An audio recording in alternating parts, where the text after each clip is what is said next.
Hello, I'm Lisa LaPlante, Communications Manager for the City of Boulder City, and welcome to BC Insider, a once-a-month look at news and people impacting Boulder City.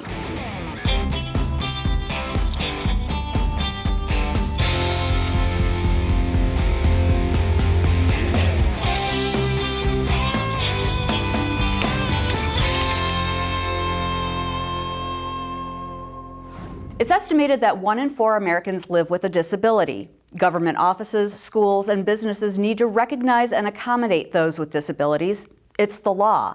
The Americans with Disabilities Act was signed 34 years ago. A disability is defined as a condition that affects daily activities such as hearing impairments, visual impairments, mobility disabilities requiring the use of a wheelchair, walker, or cane, autism, cerebral palsy, intellectual impairments, major depressive disorders, post-traumatic stress disorder, and/or traumatic brain injuries. Joining me today is Erica Brown with the Department of Employment, Training, and Rehabilitation for the state. Thank you for being here today. I want to thank you for inviting me today to discuss disability inclusion and accessibility. Talk to me about the vocational rehabilitation that you guys do. How is it funded, and what do you do as a bureau? So the Bureau of Vocational Rehabilitation is both federally and state funded. We provide support to individuals with disabilities in the state of Nevada who have documented disabilities who need assistance in removing barriers to employment. We do this through training, career counseling, guidance, and other restorative services.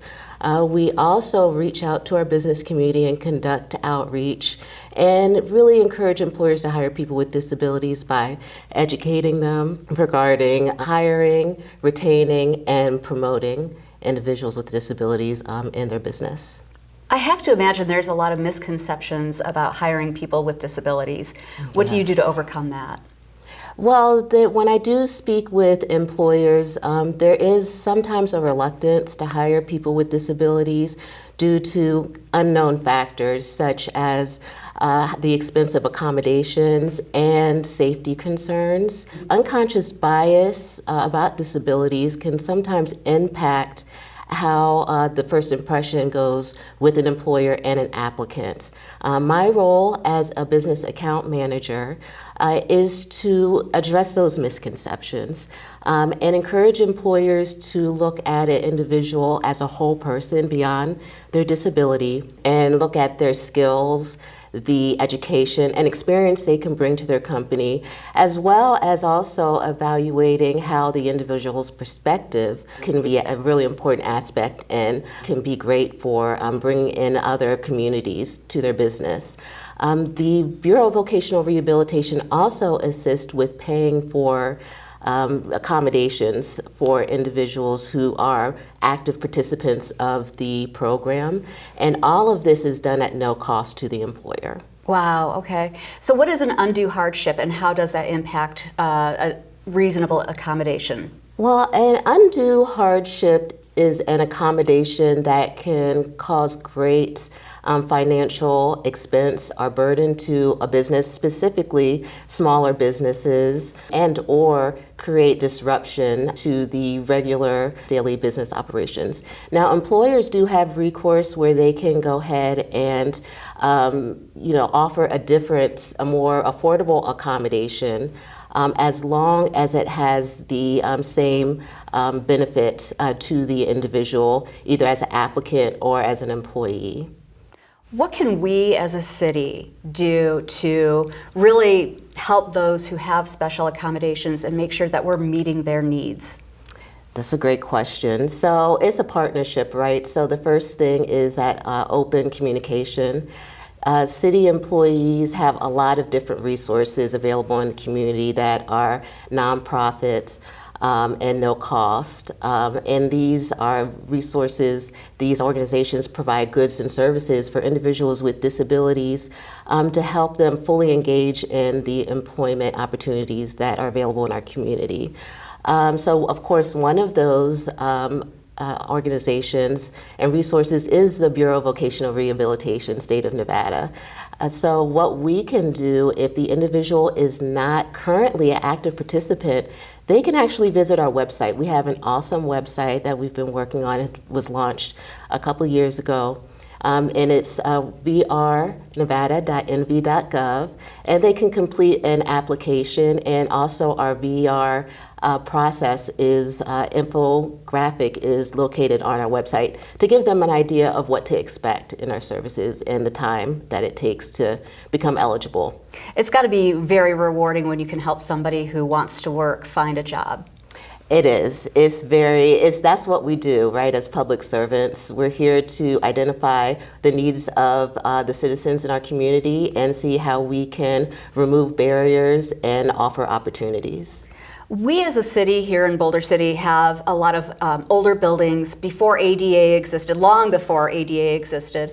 And so it seems like sometimes there's a struggle between historic properties and ADA. Yes. Do you see that a lot?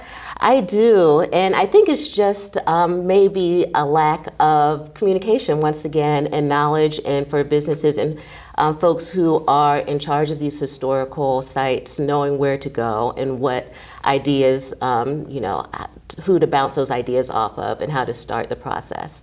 I think accessibility, such as providing closed captions for recorded presentations or making sure that pathways are evenly paved for mobility devices, are very attainable modern enhancements. The idea that removing barriers, architectural barriers, can open up and allow citizens of all abilities and ages to enjoy these historical landmarks is just really exciting. And a little while ago you were talking about the reasonable accommodations, and a lot of people think that they're really expensive, but you did mention that there's some assistance out there. How would a business go about getting assistance for that? We at Vocational Rehabilitation will assist employers with the entire cost of accommodations, again, for individuals who are active participants of our program. We also, I'm a part of the business service team for Vocational Rehabilitation. Again, my role is to speak to employers about hiring, retaining, and advancing individuals with disabilities as employees. And we can assist employers if they don't have an individual who is a active participant of vocational rehabilitation, and maybe they are not eligible for our services.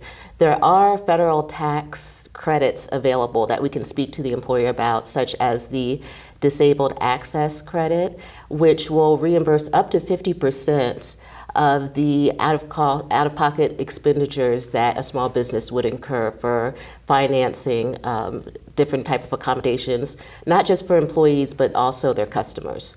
I also just wanted to quickly mention that there's a architectural barrier removal tax credit, as well as the work opportunity tax credit. And all of these different options for reimbursement are available through, if employers are interested in taking advantage of these options, they're available through the federal government, and we can assist them if they'd like to go onto our website, vrnevada.nv.gov/employers with an S, and they can submit a request form, and we'd be glad to schedule an appointment with them to discuss their needs for recruitment and also tax credits. They're interested in taking advantage of the tax credits. So it seems like it's a benefit to the employer, a benefit to the person that's looking for a job, and a benefit to the entire community because it's inclusive. Absolutely, yes. Inclusion, there's so many folks out there who might feel like they're being left behind because maybe there aren't enhancements or accessibility available for them. And it's not the fault of the employer necessarily or the community at large. It's just a matter of us all kind of partnering together and seeing how we can make opportunities again available for all of our citizens. Thank you for being here today. This is all very interesting to me, and I'm hoping that some of the businesses and folks who live in Boulder City who do have disabilities might take advantage of these programs. Thank you, Lisa. It's been a pleasure speaking with you. Be sure to check out BC Insider at www.bcnv.org/news. Thank you for joining us. See you again next month.